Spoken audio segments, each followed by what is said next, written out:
So this isn't the same swim you saw me do a time-lapse leading around in. I've already moved onto the other bank. It wasn't free when I was over there, but it has become free now, so I'm just desperate to get some rods out. I've lost about an hour and a half in basically setting up over there, packing away and moving, so I'm going to whiz these out, get some bait over them, then we'll have a bit of chat about what we're actually doing.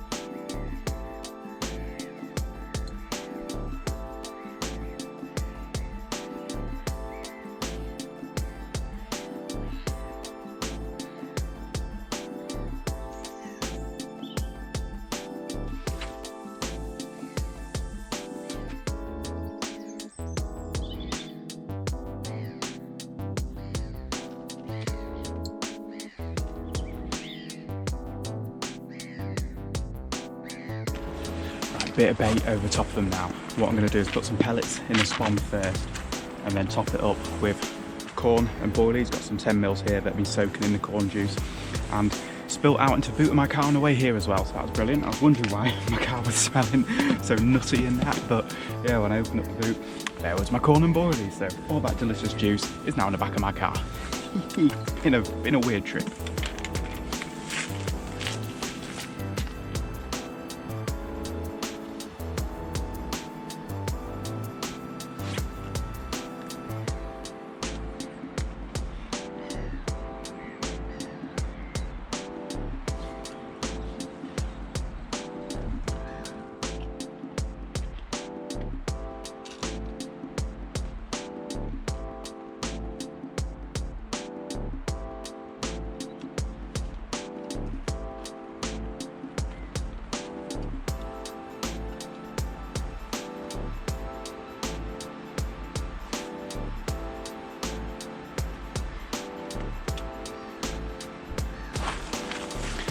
Okay, the rain. Oh, good.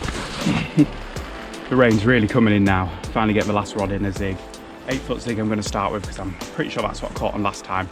And then that stuff is getting soaked, so I'm very happy to have the rods out finally.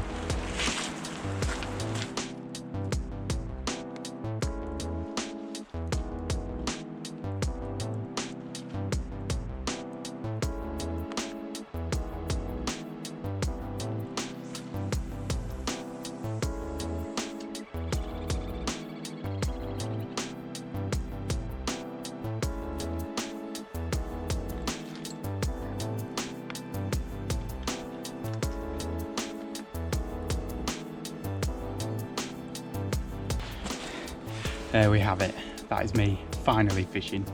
Can't believe it's about 2 o'clock now. I got here at 11. But just to sort of explain what went on there, I tried to set up in that corner where I fished last spring and I caught 5 fish, but I just didn't really fancy it because I caught most of those fish casting really far left into all this water in front of me.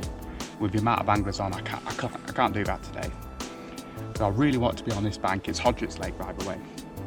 But there's so many anglers here that I couldn't do it.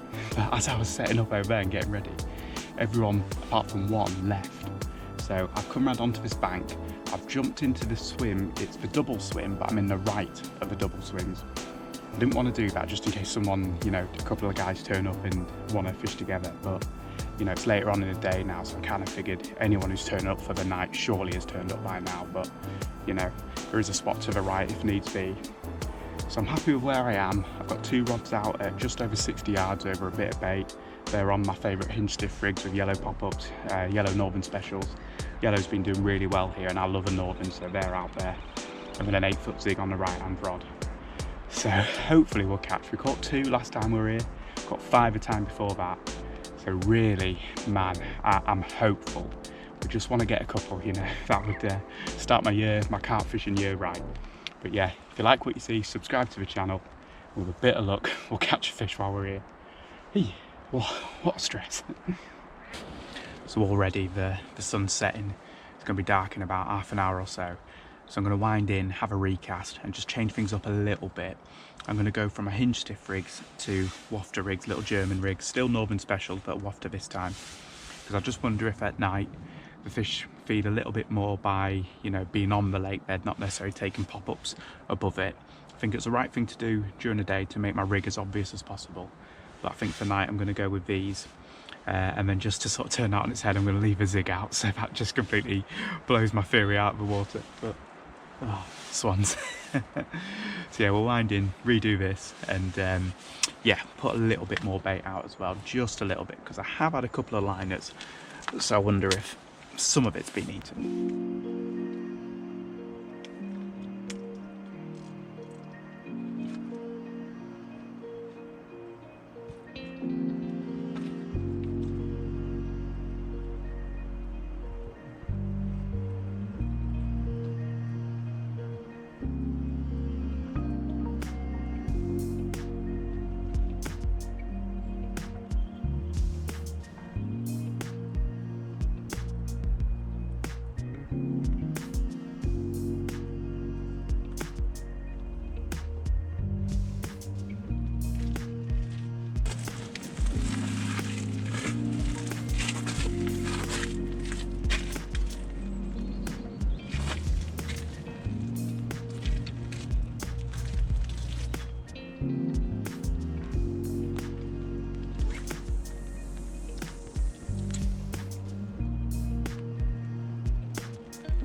So for tea tonight, I've got myself some Uncle Bensky golden vegetable rice there.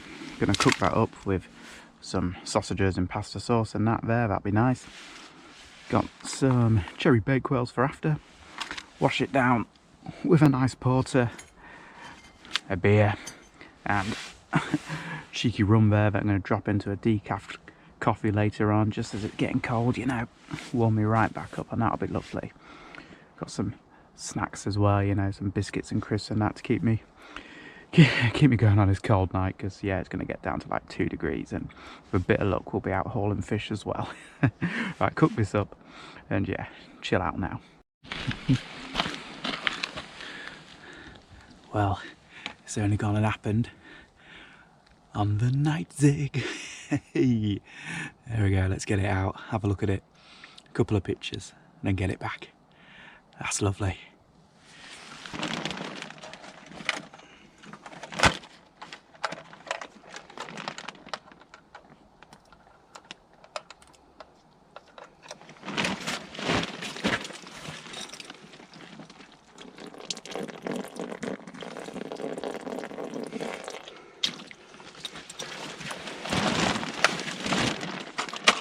With the sling, it was 18.5.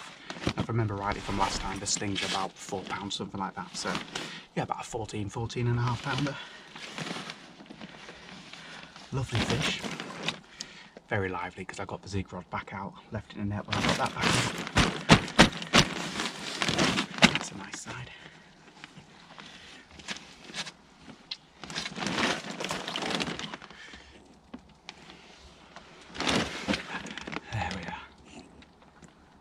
Pretty cool to be off the mark.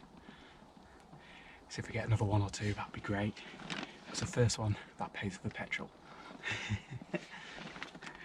Love it. Great to be catching in 1st of March. So that's my carp season kicked off. A swan right here. Go away. Nice. Right, a couple of pictures of that one for sure.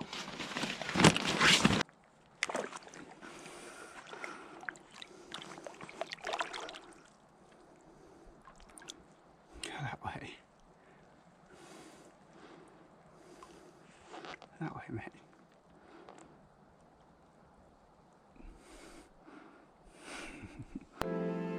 Good morning. Not sure how much of me you can see, probably not a lot. These cameras aren't great in low light, but yeah, nothing else happened last night. I'm kind of surprised that zig didn't go off again because fish were showing over where I had it. But for whatever reason it didn't happen, so I've already recast that at first light. I got up before my alarm clock and figured I'll just get started now, so I've redone that. I've wound in my wafter rigs, my German rigs, and I've swapped them for hinge stiff rigs this time with pink, well, the white scent from hell, so I've now put a bit of spicy squid goo over. I don't keep my hook baits in goo, but in situations like this where I feel I need a little bit more, I then put a little bit over the top and just do that sort of half an hour before you cast out. So I've just been hanging on now, waiting until I can see my horizon marker, which I can, and I'll fuzz these rods out there, hopefully do them first time and put just 2 spoms over the top. That's it, because you know, the 10 I put out yesterday and then the 4 before bedtime, I'm sure there's still bait out there. I bet some of it will have been eaten, so I just want a couple just to get a bit more fresh pellets and that out. But other than that, once I've done this will probably be it for me today. We'll just see if they go off or not, and truthfully I'd be confident having any of the presentations out there I've used, but with time against us, maybe this could be something we could do to sneak out a bite quicker. That's what I'm hoping anyway. Right, which one to do first?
I can't do my swamming because as soon as I go near my bucket, look what comes.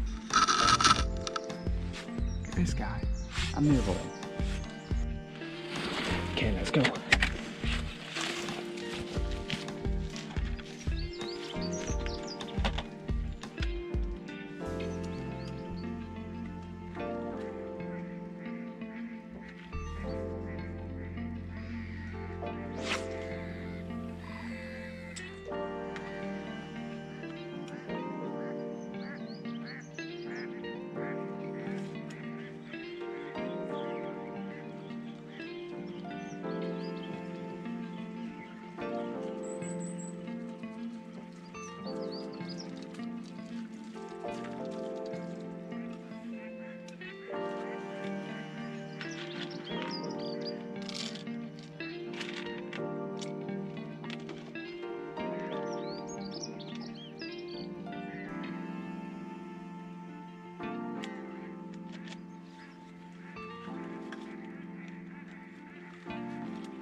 just making my coffee and my porridge now, while everyone's kind of turning up and picking swims.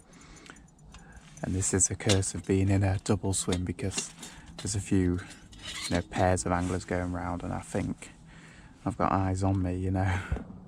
People wanting this double swim, but you know, if I asked, I could just tell them that I'm going to go about 12, 1, so one could set up next door and the other one could wait a bit if I wanted. But yeah, so far so good. Don't really mind, it's just the way of the day ticket, isn't it?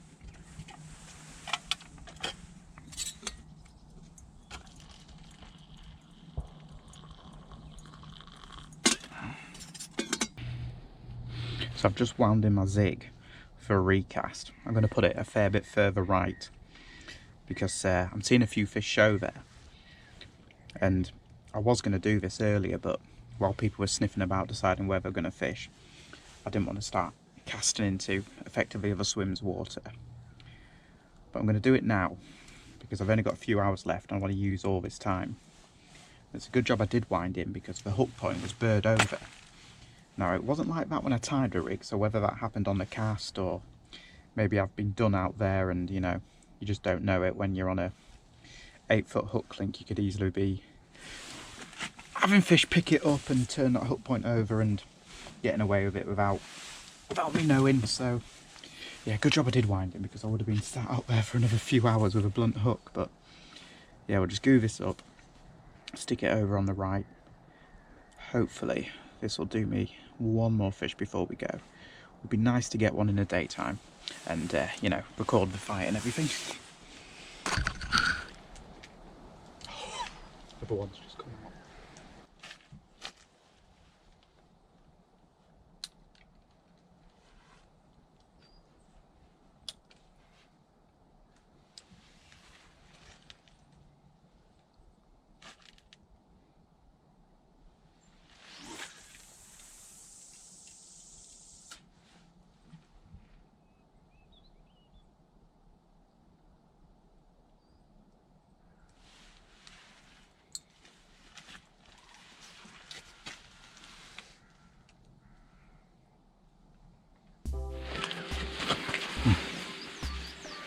Down to the last half hour now, so I'm just tidying everything away.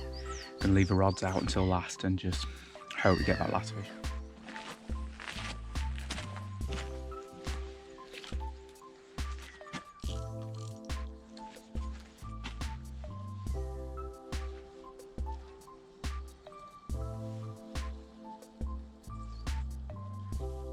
Well, just to round this session off, tyre's gone. Completely ripped on the way back. Got about halfway and she went, so I had to take a load of stuff off and then push it the rest of the way. It popped, made a right bang, and I'm pretty sure Danny Fairbrass is on the other side there, has just seen that. Fantastic. I'm home now, just got done bringing all my gear in, and I was just kind of reflecting on this session on the way back and thinking that, you know, fishing wise, it went pretty well. I caught those 2 fish, and in the time I was there, I certainly didn't see anybody else catch 2 fish. And I got chatting to a few of the guys around me, and the guy to the left of me, he caught 11 fish. 10 of those were the day before I arrived. We only caught 1 while I was there, so I'm pretty happy that I managed to sort of winkle 2 out.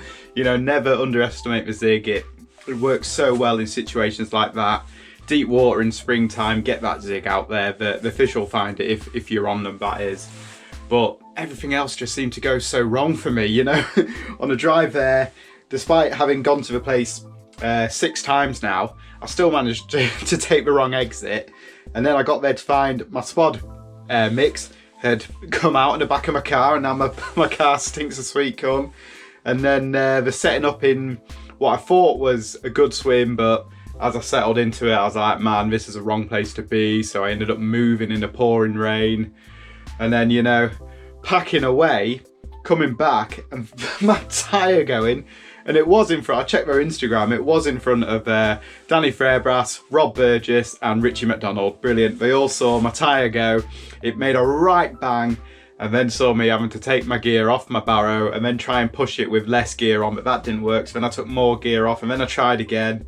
I must have just looked like a right idiot. I think it was Fairbrass, I saw him walking up the bank to rob, and I was like, oh God, I bet they're like, look at that guy, but you know, it's happened. Still, we caught 2, had a really nice time. There was a moment when I was releasing that second fish, which I didn't film, and I just want to actually quickly apologise that the video's maybe not to my usual quality. I don't think I really ended up filming and explaining what I did, but anyway, I was releasing that second fish. It was a lovely, scaly, almost fully scaled mirror, and I was looking at it as it was going, and I was like, oh man, this is why I carp fish. Beautiful fish like that. It's awesome stuff, isn't it? It's why we do it. So yeah, if you want to see better Norton Disney videos, go back and watch some of my old ones, because they are better than this one, I'll be honest there. But anyway, yeah, I had a good time. I'm back home now. I'm all settled. I've just got to buy a new wheel for my barrow. But yeah, it can't last forever, and to be fair, it's been going, what, it must be 8 years now, something like that barrow. And that's the first time I've had to replace a tyre, so I've been pretty lucky there. But yeah, thank you for watching. Subscribe for more to come if you want to, and yeah, I'll see you next time.